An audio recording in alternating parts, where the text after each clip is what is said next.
Students, welcome to genius mentors. बच्चों, हम पढ़ रहे हैं क्लास 9th साइंस और क्लास 9th साइंस में बायोलॉजी सेक्शन में हमारा चैप्टर चल रहा है cell the fundamental unit of life.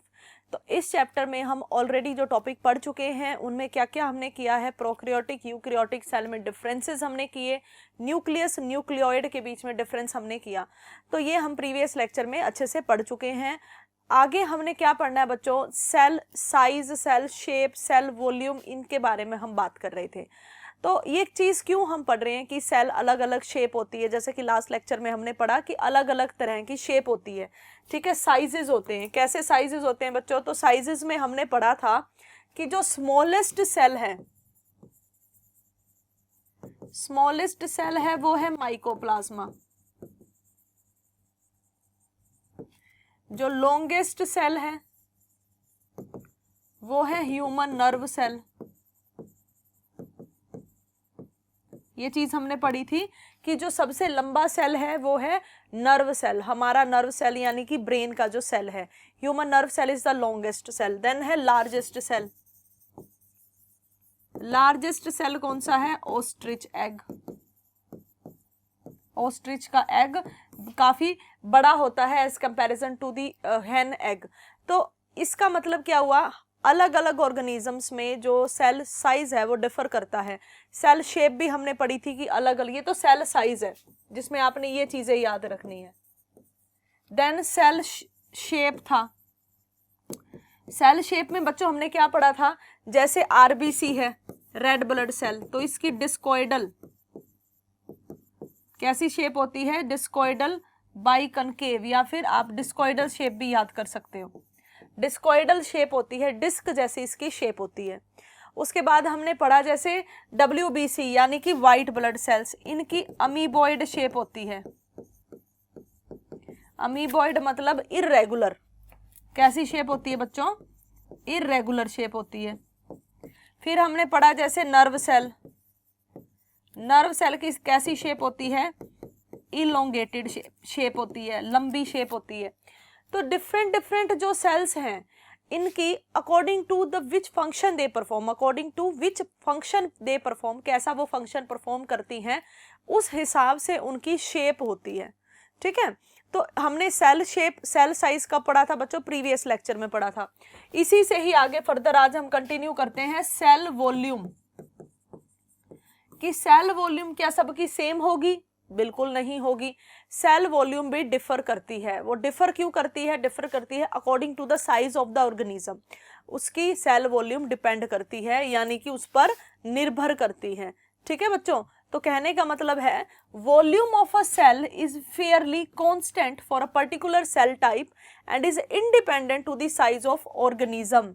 Organism के साइज पर नहीं, डिपेंड करती है कि ऑर्गेनिज्म का साइज पे थोड़ी ऐसा होगा कि बड़ा ऑर्गेनिज्म तो बड़ा सेल, छोटा ऑर्गेनिज्म तो छोटा सेल, ऐसे नहीं बच्चों। साइज ऑफ ऑर्गेनिज्म पे नहीं, डिपेंड करती है पर्टिकुलर सेल टाइप पे, किस तरह का सेल टाइप है। जैसे अभी हमने बात करी कि नर्व सेल जो है लॉन्गेस्ट सेल है,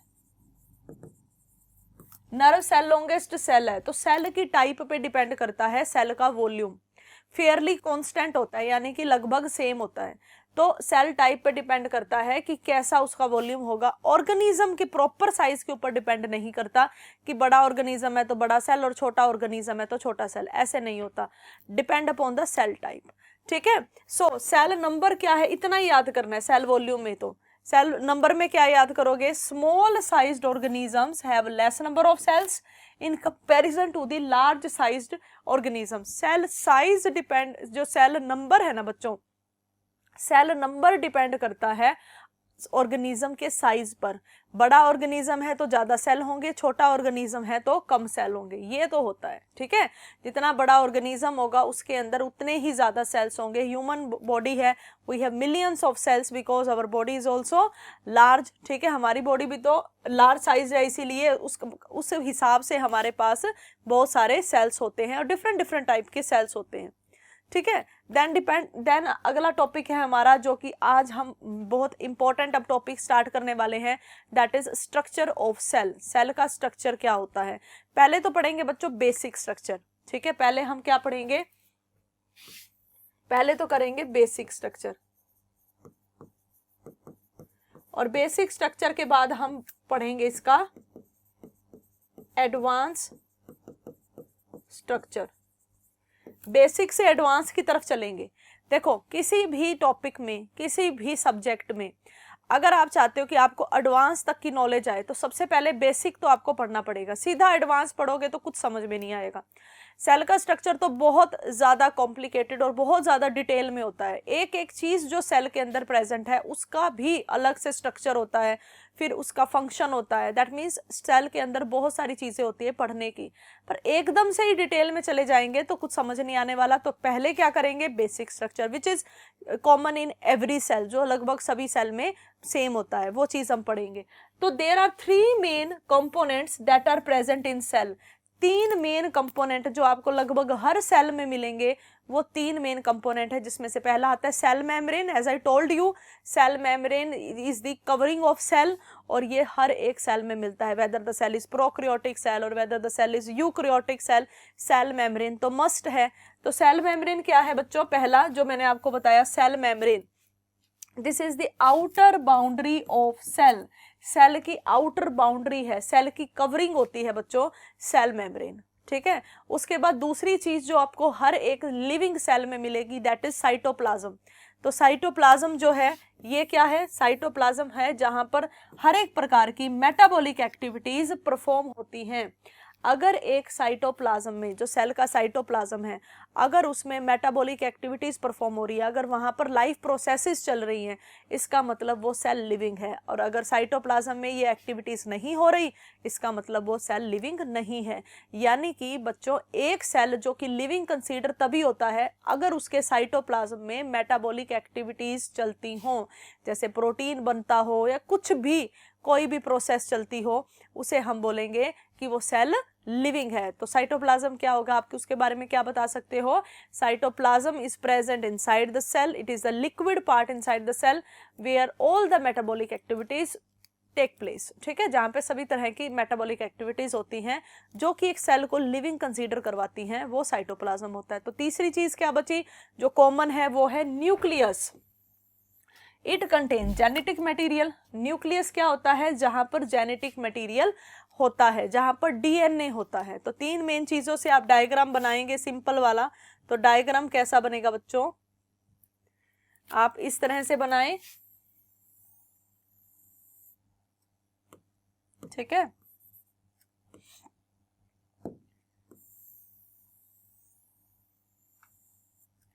ये हुआ। इसके बाद आपने बीच में बनाना है इसके न्यूक्लियस, और न्यूक्लियस के अंदर आपने बना देना है इसका जेनेटिक मटेरियल, ठीक है। तो अब इसकी नेमिंग कैसे करोगे, आप यहां लिखोगे this is cell membrane, this is the basic cell, cell membrane जिसे आप दूसरे शब्दों में प्लाज्मा मेम्ब्रेन बोलते हो। फिर ये हो गया nucleus, and that is DNA, genetic material।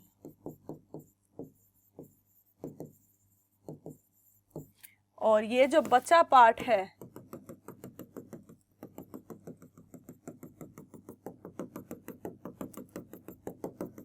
this is cytoplasm. इस तरह से बच्चों आप एक बेसिक सेल बनाओगे। तो बेसिक सेल में आउटर कवरिंग जो होगी सेल मेम्ब्रेन, अंदर होगा न्यूक्लियस, न्यूक्लियस के अंदर जेनेटिक मटेरियल, और बाकी सारा पार्ट जहां पर मेटाबॉलिक एक्टिविटीज होती हैं उन्हें हम क्या बोलेंगे, साइटोप्लाज्म बोलेंगे, ठीक है। क्लियर हो गया ये पूरा। अब पहला इसके बारे में बच्चों, पहले इन्हीं के बारे में बात करते हैं, फिर आप पढ़ोगे कि साइटोप्लाज्म में भी बहुत सारी सेल ऑर्गेनल्स होती हैं जो सिर्फ यूकैरियोटिक सेल में मिलती हैं। That is another topic, detail में तो बाद में जाना है ना, पहले धीरे धीरे। आज हम पहले पढ़ने वाले प्लाज्मा मेम्ब्रेन के बारे में। प्लाज्मा मेम्ब्रेन जिसे आप दूसरे शब्दों में सेल मेम्ब्रेन भी कहते हो। प्लाज्मा मेम्ब्रेन हर एक प्रकार के लिविंग सेल में मिलेगी, चाहे वो प्लांट का सेल हो, चाहे वो एनिमल का सेल हो, चाहे वो बैक्टीरिया का सेल हो, फंगस का सेल हो, किसी का भी सेल हो, सभी के सेल में आपको सेल मेम्ब्रेन यानी कि प्लाज्मा मेम्ब्रेन कवरिंग के तौर पर सेल की जरूर मिलेगी। तो पहले क्या करने वाले हैं आज हम, today firstly we will discuss the plasma membrane. So plasma membrane की पहली बात आप क्या समझोगे, The cell surface membrane or plasma membrane is the outer covering of each cell. Every living cell, please note my point, every living cell covering is plasma membrane. किसी की भी ऐसे नहीं है कि नहीं मिलेगी, सभी की ही मिलेगी. Every cell outer covering or the covering is plasma membrane and you can also call it as a cell membrane or cell surface membrane. ठीक है, तो इसे आपने क्या कहा, outer covering of each cell. It is present in all plants, it is present in all animals, it is present in all fungus, it is present in all microorganisms except virus, because virus को आप living consider नहीं करते हो जब तक कि वो किसी host के अंदर नहीं चला जाता, तब तक वो dead consider होता है. किसी living के अंदर जाने के बाद it behave like living, right? तो उसे तो आप अलग ही पढ़ते हो. So it is present in cells of plants, animals and microorganisms. Microorganisms except, यहाँ एक्सेप्ट में अगर आप लिख देंगे तो आपका कंसेप्ट और अच्छा बिल्डअप होगा, वायरसेस को छोड़कर. ठीक है, तो वायरसेस को छोड़कर बाकी सभी के अंदर जो सेल हैं वो, क्योंकि वायरस में तो सेल ही नहीं होता ना, तो इसीलिए आप चाहे इस तरह हिसाब से भी याद कर सकते हो. तो सभी माइक्रो ऑर्गेनिजम्स में आपको जो कवरिंग मिलेगी वो क्या मिलेगी, सेल मेम्ब्रेन. तो स्ट्रक्चर के बारे में क्या पढ़ना है बच्चों, सबसे पहले प्लाज्मा मेम्ब्रेन बहुत ही पतली यानी कि थिन होती है, सिलेक्टिवली परमिएबल होती है. देखो बच्चों, सिलेक्टिवली परमिएबल का मतलब होता है सिर्फ सिलेक्टिव चीजें इसके अंदर बाहर जा सकती हैं. एक तो होता है फुली परमिएबल. फुली परमिएबल मतलब कोई आए कोई जाए कोई प्रॉब्लम नहीं है. एक होता है इम्परमिएबल जिसमें कोई भी आ जा नहीं सकता. और एक होता है selectively permeable, that means only selective substances can go inside a plasma membrane, inside a cell और आउटसाइड अ सेल. ठीक है, तो यहाँ पर क्या लिखा है कि ये थिन होती है, लिविंग होती है. लिविंग का मतलब ही यही है because all the functions are performed inside a cell. Living होती है, ये थिन होती है, डेलिकेट होती है, बहुत ही ज्यादा नाजुक होती है, इलास्टिक होती है यानी कि इसके अंदर इलास्टिसिटी होती है, और साथ ही साथ सिलेक्टिवली परमिएबल मेम्ब्रेन है. What do you mean by selectively permeable membrane, that only the selective substances can go inside and outside the cell. ठीक है,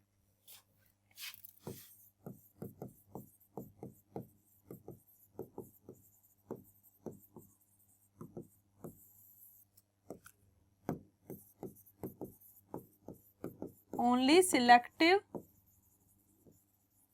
substances can pass across the plasma membrane. सिर्फ सिलेक्टिव जो substances हैं वही पास कर सकते हैं अक्रॉस द प्लाज्मा मेम्ब्रेन, यानी कि आ जा सकते हैं. पूरा परमिएबल का मतलब होता है कोई भी आ जा सकता है, और नॉन परमिएबल और इम्परमिएबल का मतलब है कोई भी नहीं आ जा सकता. तो इसमें सिर्फ सिलेक्टिव सब्सटेंसेस हैं जो कि पास ऑन हो सकते हैं. ये बात आपको याद रखनी है कि लिविंग होती है बच्चों. सेल मेम्ब्रेन हमेशा लिविंग होती है, thin, delicate, elastic and selectively permeable membrane. Only selective substances can go और can pass through cell membrane, right? So the detailed structure of biological membrane, इसे biological membrane भी बोलते हैं, can be seen with the help of electron microscope. बच्चों एक बात याद रखना, मैंने आपको समझाया भी था, हमने पढ़ा था एक तो लाइट माइक्रोस्कोप और दूसरा क्या पढ़ा था हमने, इलेक्ट्रॉन माइक्रोस्कोप. अब देखते हैं कितने बच्चों को लेक्चर याद है. दोनों के बीच में डिफरेंस की फॉर्म में आपको मैंने पढ़ाया है लाइट माइक्रोस्कोप और इलेक्ट्रॉन माइक्रोस्कोप. अब आपने ये बताना है कि इन दोनों में से रिजोल्यूशन ज्यादा किसका है और मैग्निफिकेशन ज्यादा किसका है और ज्यादा डिटेल में चीजें किस में दिख सकती हैं. ठीक है, लाइट माइक्रोस्कोप में या इलेक्ट्रॉन माइक्रोस्कोप में किसका रेजोल्यूशन मैग्निफिकेशन ज्यादा है और वहां अच्छी चीजें दिखती हैं, डिटेल में आप उस चीज का डिटेल स्ट्रक्चर देख पाओगे. तो आंसर क्या आएगा. ठीक है, सबने वीडियो को पॉज करके, लेक्चर पॉज करके जरूर कमेंट करना है अगर आपको इसका आंसर पता है तो नहीं पता तो अभी पता चलेगा. देखो, इलेक्ट्रॉन माइक्रोस्कोप होता है जिसका मोर रिजोल्यूशन होता है, जिस वजह से इसका मोर मैग्निफिकेशन होता है. रिजोल्यूशन मतलब पावर. इतनी अच्छी पावर होती है, हाई पावर होती है इसकी कि डिटेल बड़ा करके ये डिटेल स्ट्रक्चर यानी कि मैग्नीफाई करती है, उसका बड़ा स्ट्रक्चर इजीली दिखा पाती है, मोर मैग्निफिकेशन होती है, इसीलिए मोर डिटेल्ड स्ट्रक्चर आप किसी चीज का देख पाते हो with the help of electron microscope. तो इसीलिए प्लाज्मा मेम्ब्रेन का अगर आप डिटेल स्ट्रक्चर देखना चाहते हो, पढ़ना चाहते हो, तो वो लाइट माइक्रोस्कोप से बच्चों नहीं मिलेगा। वो आपको कहाँ से देखने को मिलेगा? इलेक्ट्रॉन माइक्रोस्कोप से ही देखने को मिलेगा। चाहे आप न्यूक्लियस का स्ट्रक्चर देखना चाहो, डीएनए देखना चाहो, आप साइटोप्लाज्म की कोई भी ऑर्गेनल जैसे mitochondria, endoplasmic reticulum, chloroplast, Golgi body, कुछ भी ऐसी चीजें देखना चाहो, so you have to observe these things inside the under the electron microscope, not inside the under the electron microscope. You can easily visualize these things. तो electron microscope क्यों सिर्फ electron microscope? Because it has more resolution, it has more magnification. That's why detailed structure आपको इसमें ही देखने को मिल सकता है। तो याद रखना, बायोलॉजिकल मेम्ब्रेन भी लिख सकते हो इसको, प्लाज्मा मेम्ब्रेन को। तो ये जो बायोलॉजिकल मेम्ब्रेन है इसका डिटेल स्ट्रक्चर आपको इलेक्ट्रॉन माइक्रोस्कोप में ही मिलेगा। ठीक है, इलेक्ट्रॉन माइक्रोस्कोप में किस चीज की इस्तेमाल की वजह से आपको चीजें इतनी अच्छे से क्लियरली दिखती है? बीम ऑफ इलेक्ट्रॉन्स, इलेक्ट्रॉन की मदद से। इलेक्ट्रॉन रिवॉल्व होते रहते हैं, घूमते फिरते रहते हैं ऐसे, और आपको चीजें विजुलाइज होती हैं with the help of electricity और पावर सप्लाई। ये वर्क करता है। क्लियर है बच्चों? अच्छे से समझ में आया? चलिए अब बात करते हैं फ्लूइड मोजाइक मॉडल की। कौन सा ऐसा मॉडल है जिस वजह से हमें प्लाज्मा मेम्ब्रेन के स्ट्रक्चर के बारे में पता चला? तो जिस मॉडल की वजह से हमें प्लाज्मा मेम्ब्रेन का डिटेल स्ट्रक्चर मिला वो है fluid mosaic model, which was given by singer and Nicholson. तो दो साइंटिस्ट हैं, इन्होंने मिलकर एक मॉडल दिया which gives a brief introduction about the structure of plasma membrane. Plasma membrane के स्ट्रक्चर के बारे में इन्होंने अच्छा खासा स्ट्रक्चर डिटेल में एक्सप्लेन किया। एक्सप्लेन किन्होंने किया? सिंगर एंड निकल्सन ने इन 1972, right, in 1972 singer and Nicholson. अब इन्होंने भी इलेक्ट्रॉन माइक्रोस्कोप में ही देखा होगा और वहीं से इन्होंने स्ट्रक्चर की स्टडी की है। तो इलेक्ट्रॉन माइक्रोस्कोप के बिना ये असंभव बात है। ठीक है, तो सिंगर एंड निकल्सन सजेस्टेड, क्या सजेस्ट किया इन्होंने? The fluid mosaic model to explain the ultra structure of the plasma membrane, यानी कि detail structure. Ultra means detail structure. तो सिंगर एंड निकल्सन ने सजेस्ट किया डिटेल स्ट्रक्चर किसका? प्लाज्मा मेम्ब्रेन का। कब? 1972 में। फ्लूइड मोजाइक मॉडल इन्होंने बोला है। ठीक है, तो फ्लूइड मोजाइक मॉडल का मतलब ये है कि जैसे फ्लूइड होता है ना कोई, और फ्लूइड में कोई चीजें घूमती फिरती रहती हैं, ऐसे ही कुछ इन्होंने प्लाज्मा मेम्ब्रेन का स्ट्रक्चर दिया था। क्या दिया था इन्होंने कहा according to fluid mosaic model plasma membrane is made up of bilayer, यानी कि 2 molecule thick layer of phospholipid. देखो ध्यान से सुनो, फ्लूइड मोजाइक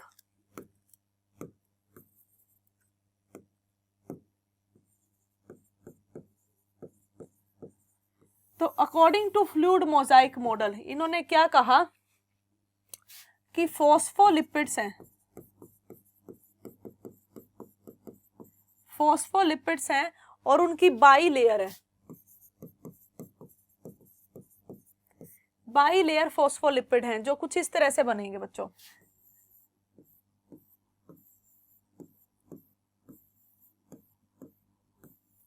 एक लेयर तो कुछ ऐसे ऊपर और एक लेयर फिर ऐसे नीचे।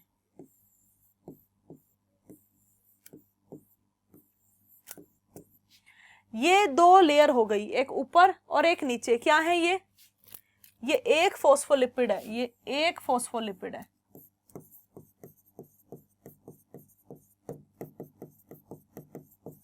एक फॉस्फोलिपिड है और ऐसे बहुत सारे फॉस्फोलिपिड ऊपर लगे हुए हैं और उनकी एक लेयर बनी हुई है। ऐसे ही नीचे लगे हुए हैं फॉस्फोलिपिड और उनकी एक लेयर बनी हुई है। तो बाई लेयर हो गया। बाई लेयर फॉस्फोलिपिड होंगे। ये किन्होंने कहा है? According to fluid mosaic model ये बात कही गई कि जो प्लाज्मा मेम्ब्रेन का स्ट्रक्चर है उसमें बाई लेयर फॉस्फोलिपिड है। ठीक है, बाई लेयर फॉस्फोलिपिड मतलब एक लेयर ऊपर है फॉस्फोलिपिड्स की और एक लेयर नीचे है फॉस्फोलिपिड्स की। ठीक है, क्लियर हुआ इतना? उसके बाद उन्होंने कहा दो तरह के प्रोटीन हैं जो इनमें घूम रहे हैं। यहाँ पर फ्लूइड ही फ्लूइड है एक तरह से, और यहाँ पर मतलब फॉस्फोलिपिड्स हैं और उसमें प्रोटीन आर मूविंग। ठीक है, दो तरह के प्रोटीन्स हैं, two type of proteins are there.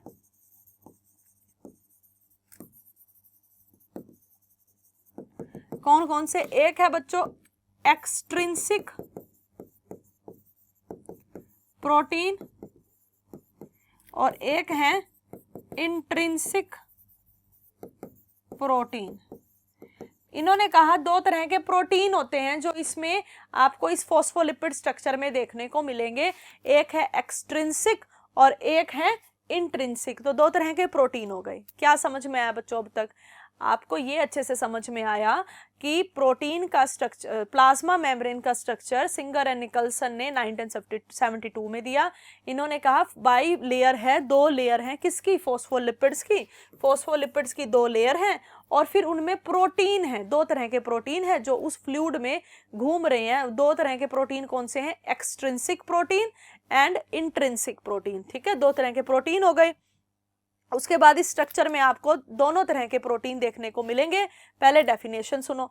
सबसे पहले इंट्रिंसिक प्रोटीन। इंट्रिंसिक मतलब इंटरनली ये एम्बेडेड होंगे, यानी कि the protein which completely cover the lipid bilayer are intrinsic protein. जो बिल्कुल जो लिपिड की बाइलेयर है ना, बिल्कुल उन्हें कंप्लीटली कवर कर रहे हैं, वो तो है इंट्रिंसिक प्रोटीन। और सिर्फ जो आउटर सरफेस को कवर कर रहे हैं, सिर्फ और सिर्फ बाहर से जो कवर कर रहे हैं, अंदर की तरफ नहीं है, वो है बच्चों कौन से? Extrinsic protein. ठीक है, दो तरह के प्रोटीन हो गए। कौन कौन से? देखो यहां से ये डायग्राम है, इनमें समझो। एक तो आपने पढ़ा इंट्रिंसिक प्रोटीन और एक एक्सट्रिंसिक प्रोटीन। इंट्रिंसिक प्रोटीन पूरे के पूरे इसको कवर कर रहा है। ये क्या कर रहा है? Cover the lipid bilayer. पूरी की पूरी लिपिड बाइलेयर को कवर कर रहा है। कैन नॉट इजिली रिमूव, ये भी लिखोगे आप, can not be easily remove. और इन्हें हालांकि जैसा कि ये अंदर तक हैं तो इन्हें इजिली रिमूव नहीं किया जा सकता। On the other hand extrinsic protein only cover the outer surface, सिर्फ और सिर्फ आउटर सरफेस को कवर कर रही है, इसीलिए कैन बी इजिली रिमूव। इनको इजिली रिमूव किया जा सकता है। ये पेपर में आ सकता है कि एक्सट्रिंसिक इंट्रिंसिक प्रोटीन में किन को इजिली रिमूव किया जा सकता है और क्यों। हम किसको इजिली रिमूव कर सकते हैं? एक्सट्रिंसिक प्रोटीन को, क्योंकि वो सिर्फ बाहर से फॉस्फोलिपिड बाइलेयर को कवर कर रहा है। इंट्रिंसिक प्रोटीन को नहीं कर सकते क्योंकि वो अंदर और बाहर दोनों तरीके से ही उसको कवर कर रहा है, दोनों साइड से कवर कर रहा है, इसीलिए आप उसको इजिली रिमूव नहीं कर सकते। अब डायग्राम में देखो, ये तो जो मैंने आपको बनाकर दिखाया है, तो ये तो क्या है? देखो ये इस तरह से, ये तो सारी फॉस्फोलिपिड है। ठीक है, एक लेयर तो ये ऊपर हो गई और सिमिलर लेयर ये नीचे हो गई। ठीक है, दो तो फॉस्फोलिपिड की लेयर हो गई। उसके बाद आप अब ध्यान से देखो बच्चों, एक ये प्रोटीन है, ये कुछ प्रोटीन दिया हुआ जो पूरा अंदर बाहर कवर है, चैनल प्रोटीन है। ये इंट्रिंसिक प्रोटीन हुआ। ये कैसा प्रोटीन हुआ बच्चों? Channel protein. इंट्रिंसिक प्रोटीन हुआ। ये चैनल प्रोटीन इंट्रिंसिक प्रोटीन क्यों हुआ? क्योंकि ये ऊपर भी कवर कर रहा है, नीचे भी कवर कर रहा है, पूरे बीच को भी कवर कर रहा है। तो ऐसा प्रोटीन क्या आप निकाल पाओगे? ऐसा प्रोटीन क्या आप रिमूव करवा पाओगे? नहीं करवा सकते, क्योंकि इंट्रिंसिक प्रोटीन है। अब यहां पर देखो बच्चों, यहां पर ये वाला प्रोटीन देखो, let me highlight it with other colour. ये देखो, ये वाला, ये सिर्फ ऊपर ऊपर से है, इसको बोलते हैं सरफेस प्रोटीन। अब ये सरफेस प्रोटीन सिर्फ ऊपर ऊपर है, आउटर सरफेस पे है, ये इंट्रिंसिक हुआ कि एक्सट्रिंसिक हुआ? बिल्कुल सही, ये एक्सट्रिंसिक प्रोटीन हुआ। कैसा प्रोटीन हुआ? ये एक्सट्रिंसिक प्रोटीन हुआ। क्यों? क्योंकि ये सिर्फ सरफेस के ऊपर है, और जो सरफेस के ऊपर प्रोटीन होता है वो एक्सट्रिंसिक होता है और इजीली रिमूवेबल होता है। तो ये सरफेस प्रोटीन एक्सट्रिंसिक है और ये चैनल प्रोटीन इंट्रिंसिक है। और ये दोनों लिपिड की बाइलेयर दे रखी है, और ये जो पर्पल दे रखी है यहाँ पे, ये है कार्बोहाइड्रेट की चेन, कार्बोहाइड्रेट की वैसे ही चेन दी हुई है। This is the fluid mosaic model. तो फ्लूइड मोजाइक मॉडल इजी है बच्चों, अच्छे से आपको याद हो गया होगा। बस इतना ही तो कहना है, लिपिड की बाइलेयर है ऊपर नीचे, और प्रोटीन दो तरह के हैं, एक तो जो सिर्फ ऊपर मिल रहे हैं एक्सट्रिंसिक प्रोटीन जैसे कि सरफेस प्रोटीन, एक वो जो कि अंदर तक गए हुए हैं जैसे कि यहाँ पर चैनल प्रोटीन। ठीक है, तो प्रोटीन आर मूविंग, और वो एक तरह से सारे के सारे प्लाज्मा मेम्ब्रेन में होता है, इसीलिए इसको फ्लूइड मोजाइक मॉडल बोलते हैं। ठीक है बच्चों, अच्छे से समझ में आ गया होगा। अब आगे देखो, functions of plasma membrane, function of proteins in the plasma membrane. ये जो दो तरह के प्रोटीन पड़े हैं ना, एक इंट्रिंसिक और एक एंट्रिंसिक, एक्सट्रिंसिक और इंट्रिंसिक प्रोटीन के क्या फायदे हैं? सबसे पहले, protein is equivalent to giving strength. किसी भी चीज में, किसी भी स्ट्रक्चर में अगर प्रोटीन है ना बच्चों, तो वो उसे स्ट्रेंथ देता है। इसीलिए तो प्रोटीन हम बॉडी बिल्डिंग में खाते हैं। Protein give us strength to the body. हमारी शरीर को अगर स्ट्रेंथ की जरूरत है तो हमें प्रोटीन खाना चाहिए। तो प्रोटीन का प्लाज्मा मेम्ब्रेन में क्या रोल है? सबसे पहला और अहम रोल तो यही है that it gives strength to the plasma membrane. So it give strength to the plasma membrane, क्योंकि जहां प्रोटीन होगा वहां वो ताकत देने के काम ही आएगा, मजबूती यानी कि स्ट्रेंथ देने के काम आएगा। First point clear. उसके बाद क्या है? एंजाइम्स, क्योंकि प्रोटीन्स ही एंजाइम होते हैं। कुछ प्रोटीन ऐसे होते हैं जो एंजाइम की तरह काम करते हैं और किसी भी रिएक्शन को बॉडी के अंदर फास्ट करने के काम आते हैं। ठीक है, तो एंजाइम्स क्या है? Which categorize the chemical reactions within the membrane. Protein का क्या काम है? एक तो सेल मेम्ब्रेन को स्ट्रेंथ देना, एक सेल मेम्ब्रेन में कोई भी जो एक्टिविटी है, कोई भी फंक्शन है, उसको जल्दी से जल्दी कैटेगराइज करके परफॉर्म करवाना, यानी जल्दी जल्दी उसको सही समय पर जल्दी उसे क्या करना? कंप्लीट करवाना। कैटेलाइज का तो काम ही यही होता है ना, फास्टली किसी भी केमिकल रिएक्शन को जो कि सेल मेम्ब्रेन के अंदर हो रही है उसे कैटेलाइज करना या फास्ट करना, ये एंजाइम का काम होता है। एंजाइम्स आर प्रोटीन, तो ये दूसरा फंक्शन हो गया। तीसरा, जो ट्रांसपोर्ट प्रोटीन होते हैं, ट्रांसपोर्ट प्रोटीन, ट्रांसपोर्ट लग गया ना बच्चों, चीज़ों को इधर से उधर पहुंचाने का काम करेंगे। सेल मेम्ब्रेन से अंदर बाहर चीज़ों का ट्रांसपोर्टेशन करवाना किसका काम हुआ? ट्रांसपोर्टेशन प्रोटीन का काम हुआ। तो ट्रांसपोर्ट प्रोटीन होते हैं जो मूवमेंट करवाते हैं वाटर सोल्यूबल आयंस की मूवमेंट करवाते हैं। ठीक है, देन एक्टिव ट्रांसपोर्ट में भी प्रोटीन का काम होता है। एक्टिव ट्रांसपोर्ट में बच्चों देखो, आगे आप डिटेल में पढ़ोगे, एक्टिव ट्रांसपोर्ट वो ट्रांसपोर्ट होता है जिसमें एनर्जी की वजह से चीज़ें इधर उधर जाती हैं सेल मेम्ब्रेन से। सेल मेम्ब्रेन के बाहर या सेल मेम्ब्रेन के अंदर जो चीज़ें एनर्जी की वजह से जाती हैं, ठीक है, वो एक्टिव ट्रांसपोर्ट होता है, उसमें भी प्रोटीन की ज़रूरत होती है। रिसेप्टर प्रोटीन्स, एक रिसेप्टर प्रोटीन्स होते हैं जो क्या करते हैं? एंडोसाइटोसिस में मदद करते हैं। देखो, रिसेप्टर प्रोटीन क्या करते हैं?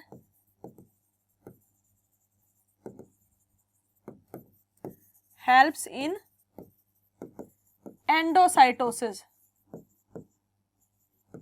एंडोसाइटोसिस में हेल्प करते हैं। अब ये एंडोसाइटोसिस क्या है? एंडो का मतलब होता है इनसाइड, साइटोसिस मतलब साइटोप्लाज्म में, यानी कि एंडोसाइटोसिस का मतलब होता है movement of any substance inside the cell. किसी भी सेल के अंदर मूवमेंट, अंदर होना एंडोसाइटोसिस होता है, बाहर होना एक्सोसाइटोसिस होता है। तो जो रिसेप्टर प्रोटीन है ये किसी भी सब्सटेंस को सेल के अंदर लाने में मदद करते हैं, जिसे हम एंडोसाइटोसिस बोलेंगे, यानी कि movement of material inside the cell. किसी भी सेल के अंदर मूवमेंट करवाना, किसी चीज़ की एंट्री अंदर करवाना एंडोसाइटोसिस होता है, और उसमें रिसेप्टर प्रोटीन का इस्तेमाल होता है। Presence of lipids and protein, एक तो लिपिड हो गए क्योंकि फॉस्फोलिपिड है, एक प्रोटीन है, दोनों ही प्लाज्मा मेम्ब्रेन को फ्लेक्सिबिलिटी प्रोवाइड करते हैं। दोनों का काम है, दोनों का काम है प्लाज्मा मेम्ब्रेन को फ्लेक्सिबिलिटी प्रोवाइड करना। बच्चों क्लियर हो गया? ये सारे के सारे काम है प्रोटीन के, कहाँ? प्लाज्मा मेम्ब्रेन में। ठीक है, आई होप आपको ये लेक्चर अच्छे से समझ में आया होगा बच्चों। अगर आप इसी तरह से अपने पूरे सब्जेक्ट्स हमारे से पढ़ना चाहते हैं, अच्छे से पढ़ना चाहते हैं, तो आप हमारे चैनल को ज़रूर सब्सक्राइब करें। लेक्चर अच्छा लगे तो इसे लाइक करें और अपने दोस्तों के साथ शेयर भी करें। मिलते हैं बच्चों नेक्स्ट क्लास में। Thank you so much.